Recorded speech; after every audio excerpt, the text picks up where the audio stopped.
Constructed in 1927, this suburban colonial house became infamous after a brutal 1974 tragedy where Ronald DeFeo Jr. murdered his family. A year later, the Lutz family moved in and fled after 28 days, claiming paranormal activity.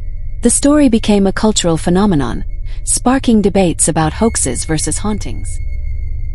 Built in 1862, this rectory became legendary for ghost sightings, including a phantom nun. Linked to a tragic story of forbidden love, it was investigated by Harry Price in the 1930s.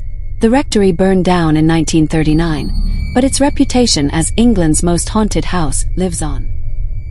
This sprawling, eccentric mansion was built continuously for 38 years by Sarah Winchester. She believed it would appease spirits of those killed by Winchester rifles.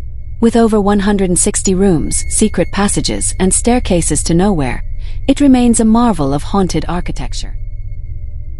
This medieval French castle is haunted by the Green Lady, said to be Charlotte de Brise, murdered by her husband in the 15th century. Visitors report seeing her spirit in a green dress and hearing chilling moans echo through its grand halls. A plantation built in 1796, it holds dark tales of poisonings, murder, and tragic deaths.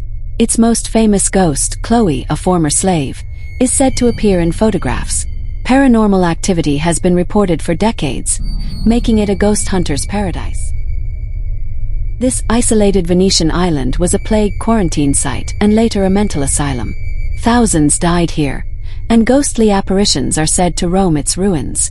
The eerie reputation stems from both its tragic history and persistent paranormal reports.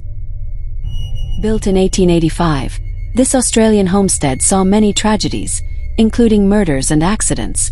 Ghosts of former residents, including a maid and stable boy, are frequently reported. Today, it's a museum, drawing visitors curious about its haunted legacy.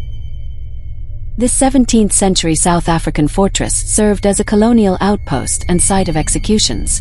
Ghostly soldiers, a tall man on the ramparts, and a crying woman in the dungeon have been seen, cementing its reputation as a haunted historical landmark.